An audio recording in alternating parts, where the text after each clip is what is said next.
So we are just below the middle of that top section, AyinBase 18.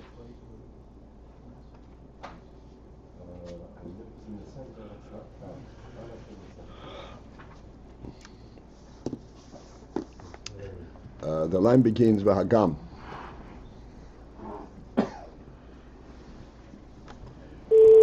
So what's left for us to discuss here, the principle of pnimi.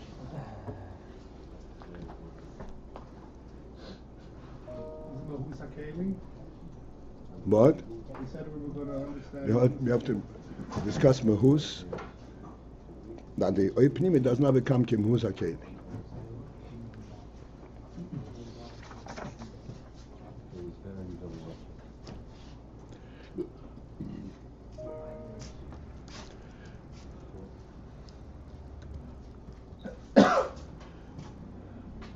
The principle of pnimi is very, very significant.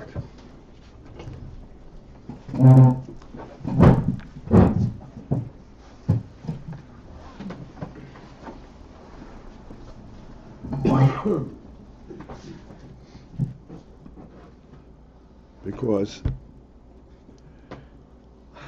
at first glance, the pnimi element is only due to the keli.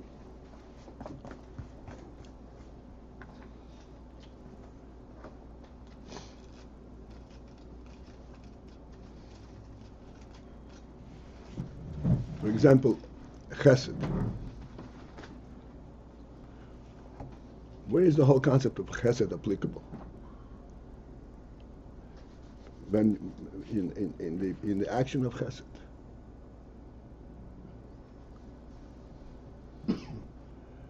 What is chesed?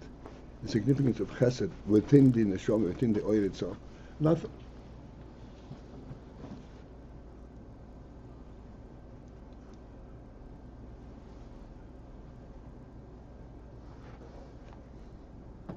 And this applies to across the entire spectrum, like we say all the time.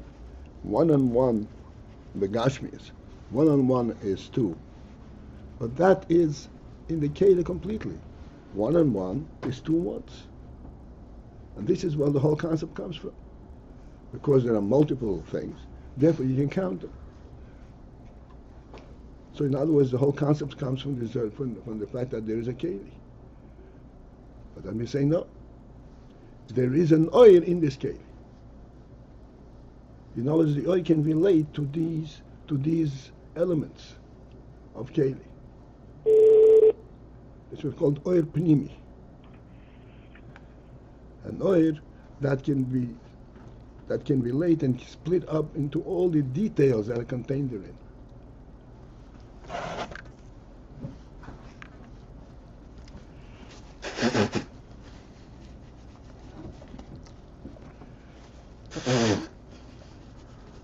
In other words, when one actually does an inyan of chesed, this is not just a sub element of the element of chesed in general, but this is part of the element of chesed itself.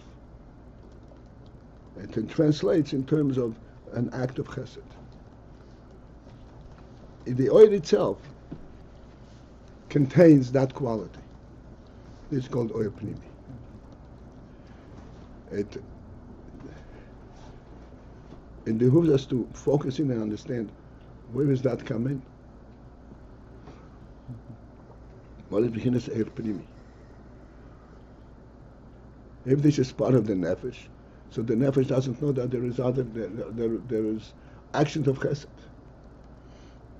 Actions of chesed come as a result of there being other people around, and you see that there is places where you can help out. This is not internal to the person.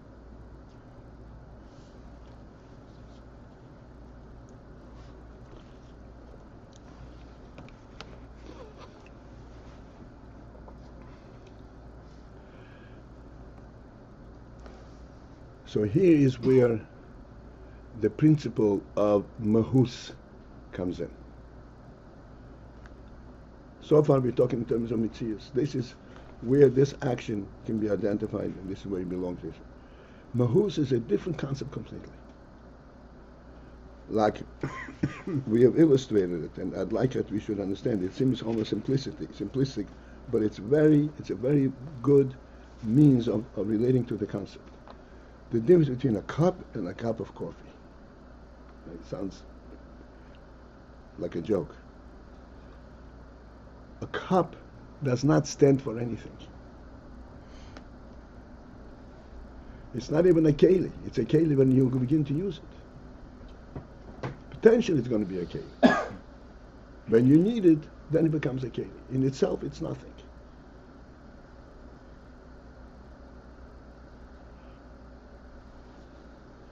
A cup of coffee is a real presence.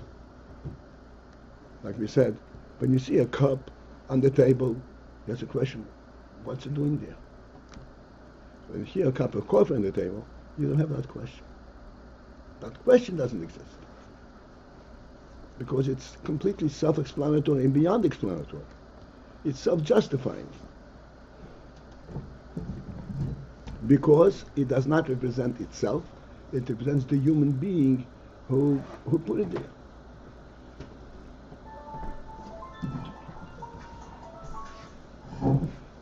This means mahus. In other words, it has a real presence.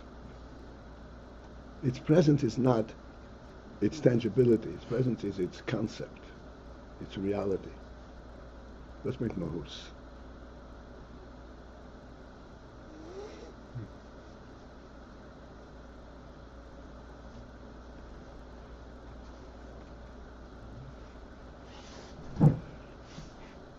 And I asked the question,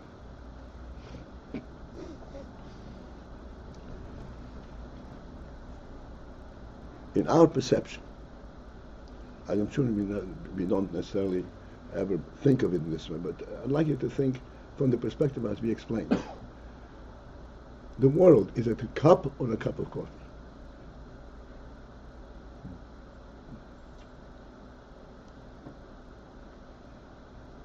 Okay, you can't think about the world. The human being, you, are you a cup or a cup of coffee? You understand the question? Do you stand for something? Or do you come into existence when something pricks you?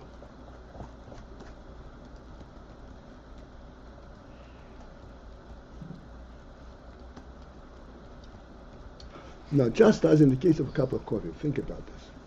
What gives it its mahus? What gives it its reality? It is not the cup, not what you see, the cup and the coffee. It is who brought it there. What is it? Who conceptualized this kind of a mix of a cup and coffee? Coffee, water and cup, and they don't mix. They are totally unrelated elements. What coordinates, what conglomerates all of these things together? It's a human element. You see a completely different spirit. It's not the water, it's not the coffee, it's not the cup. You see the one who created it.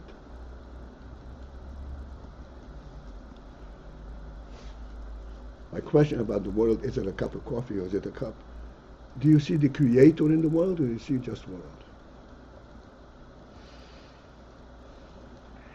Go back to the human being. Is the human being just a conglomeration of many different bones and skin? Or is it a real presence that represents a creator? That stands for that. This is exactly what the Gemara says. Ani nivreisi l'shamash eskaini. What does a human being represent? All animals represent their own mitzias. Ani nivreisi l'shamash eskaini. When the human being was created, he was created with the task at hand at the moment of creation. It didn't come to him afterwards. In the plan of creating Adam, it says, and they will rule everything. They will put the world intact. He was created with a task. Who gave him the task? His creator. That's a human being. This is what mahus. He has a real presence. Not as perhaps we tend to define it in the intrinsic world. Okay, I have a purpose. The purpose in him is one thing. Because the purpose is not something that he created. The purpose is assigned by his creator prior to his creation. Therefore, when you see the human being, you see his creator. This is why the human being is so precious. It has to be respected to no end. Because that is really his creator.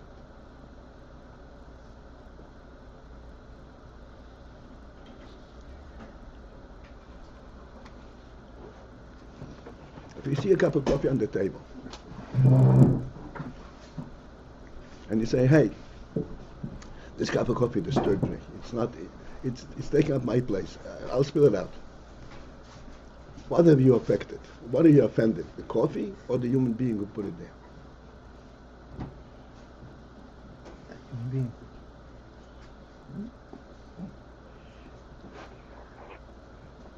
Any offense against a human being is offending his creator.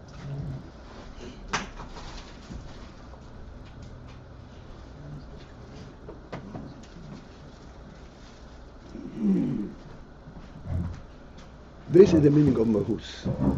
Mahus is that which is given to an entity. In other words, given to it a real presence that justifies its presence not because of any extraneous, any further value, because it represents a creator.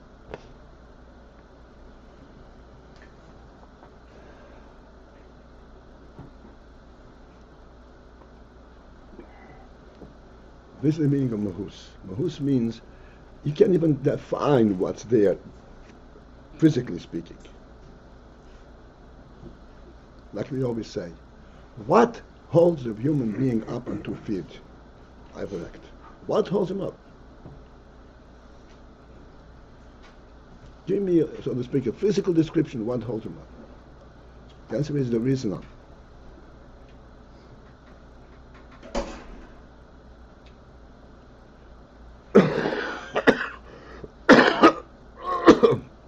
Excuse me. Because he is not nitfas. He is not defined totally by the grasp of the Gashmistic place where he is. In the Gashmistic place, he represents his creator. The creator is up, so he stands up.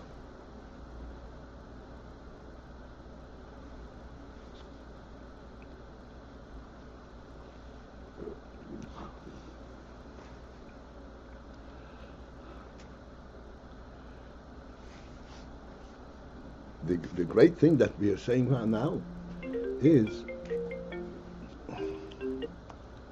that this oil of the creator, oil means the oil of the answer,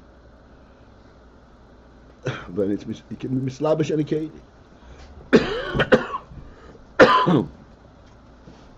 And when it's mislabish in a keli, the keli, it gives the keli an element of mahus. But the mahus comes to the keli from the oil. Like we said, what is the mahus of a human being? Because he has a creator.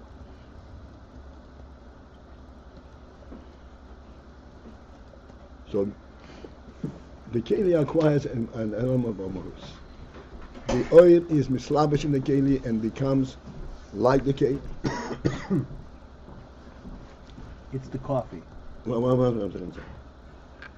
Becomes like the keli. Let me explain what that means. In terms of, we have discussed all these things piecemeal all across.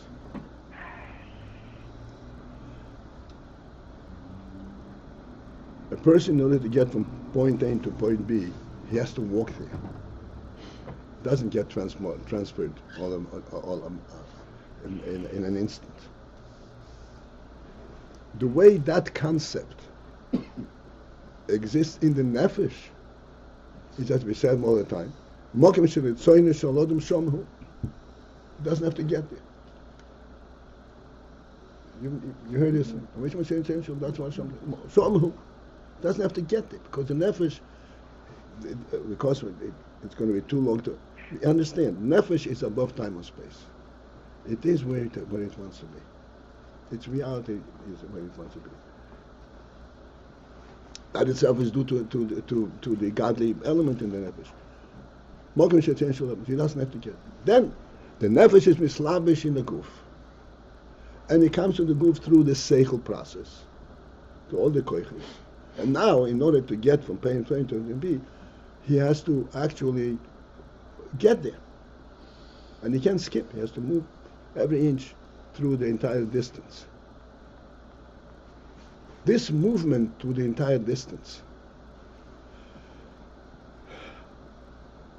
does the oil relate to it or it doesn't? Since it's oil on nefesh, and nefesh is beyond above time and space. Does it relate to the concept of movement? I know I have to pass this, I have to get there through action, or it doesn't relate to the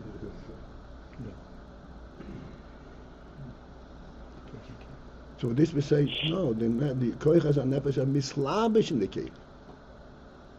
Mislabish means pnimi. Because this koich, this is pnimi,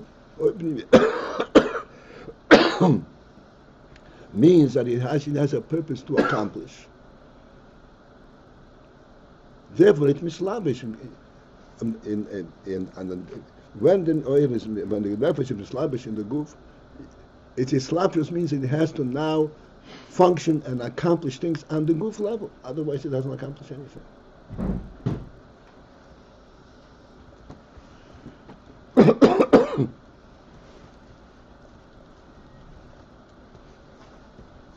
This is the challenging thing. This is the tremendous, phenomenal thing. The nefesh is mislabish in the goof, and it actually acquires the contours that understands that phenomenon. It's mislabish by pnimi.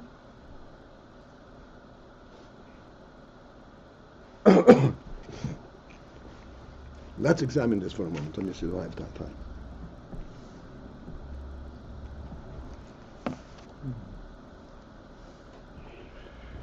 The nefesh on its own does not know the limitations of time and space. The goof does not know nefesh. The whole movement from place to place by the goof is something which is added to it, and the goof doesn't know how to move. Not the nefesh is slavish in the goof. How does it move now?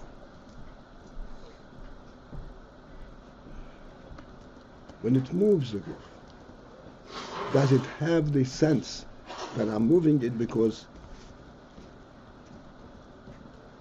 this is not a revolutionary thing. It belongs there, so therefore I'm able to move it there. Or it loses completely the nefesh concept. It goes down completely to the goof level. And its movement is completely limited to moving the feet. And as I move the feet one foot after the other, I'm going to move away from this place. So we say that there is two elements here. It's a combination of both. It's really an oil has mislabish in the cave. And it remains oil. Remains oil on nefesh means it remains an oil the way the nefesh sees it. I can move from here to there because I belong wherever I want to be.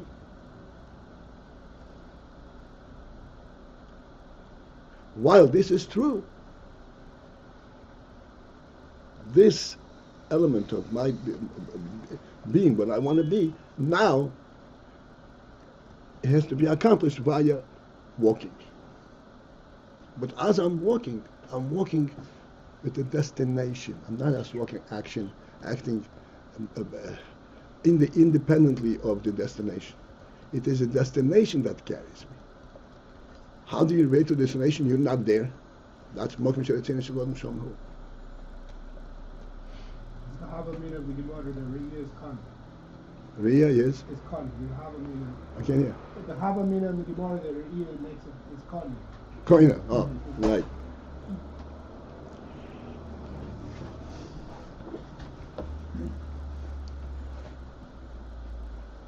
This is the phenomenon you have to understand. The koiches are mislabish in the kelim. So that, again, I'm going back to the discussion of muscles.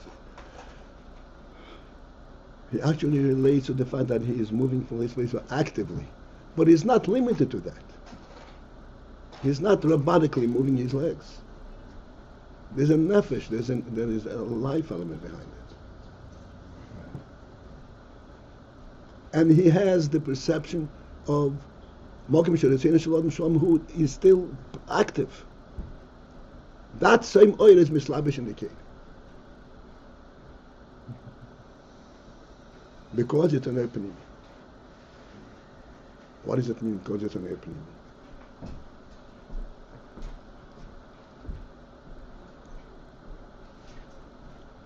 The meaning because it's an pnimi goes back to what we said originally. Anini v'reisi l'shamash eskoini. What's a human being? He's not a presence unto himself. He has a function at the moment of creation. I have to be mishamash eskoini in the parameters of this world. I relate to this world. Why? Because that is what my keni has assigned to me. And that becomes part of my mitzias.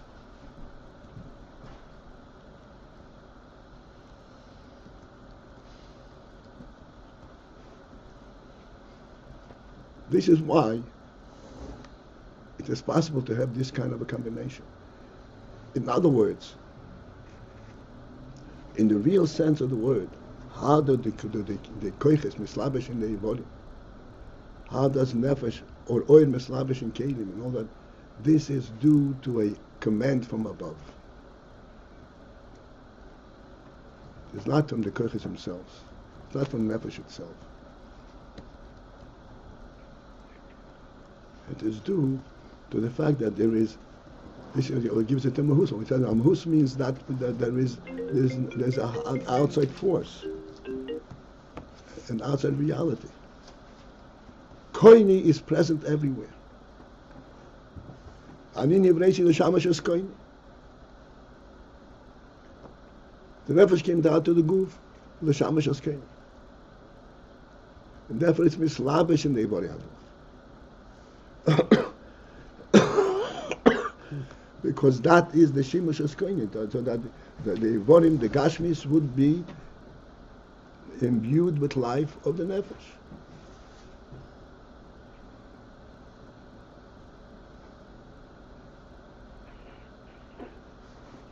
So even though it's mislabish, it remains nefesh. It remains oil. Oil ha-nefesh. As we said, as you're walking, even though you have to move step by step, but you already are in the destination.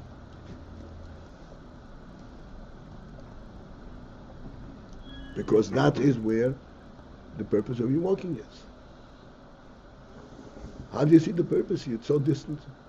That's what Elohim said. This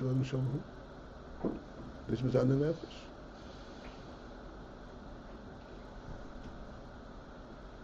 You started the class, I don't know, with chesed and with. Okay, I gave them. It's the same thing. Same. I gave you the example. Exactly the same thing. There's the chesed in the nefesh, with chesed and shat mesed chesed and dimshach kamayim, that the nefesh, mokim sheretzin, has allowed itself to be present everywhere. Then it comes into the seas of the world, and everywhere becomes all kinds of different things which are separate from me. Within that environment, there is still that connection.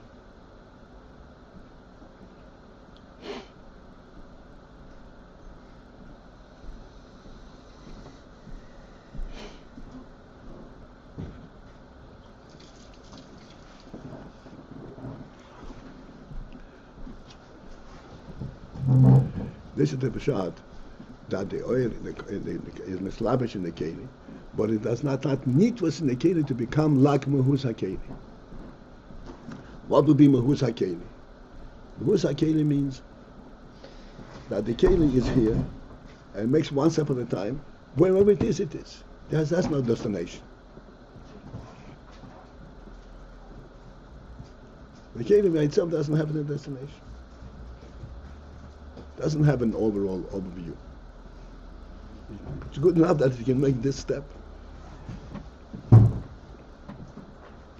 But the oil is not nitwas in the keli. Even though it's mislabish in the keli. It enables the keli to make that step. But it's not nitwas. It doesn't become limited to this element.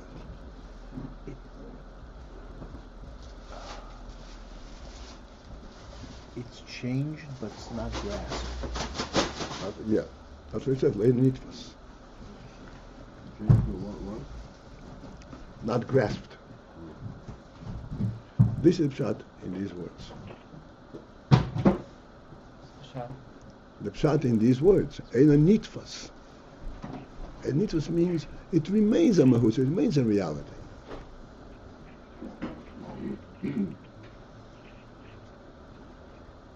Over and above the physical presence.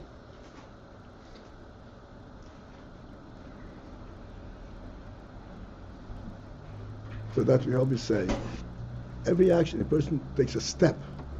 It's not the feet taking a step. It's the whole person taking a step. But he's limited the action to this step. No. In this step there is a whole person.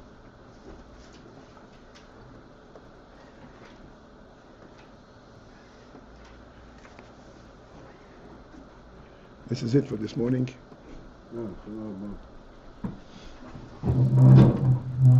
Call to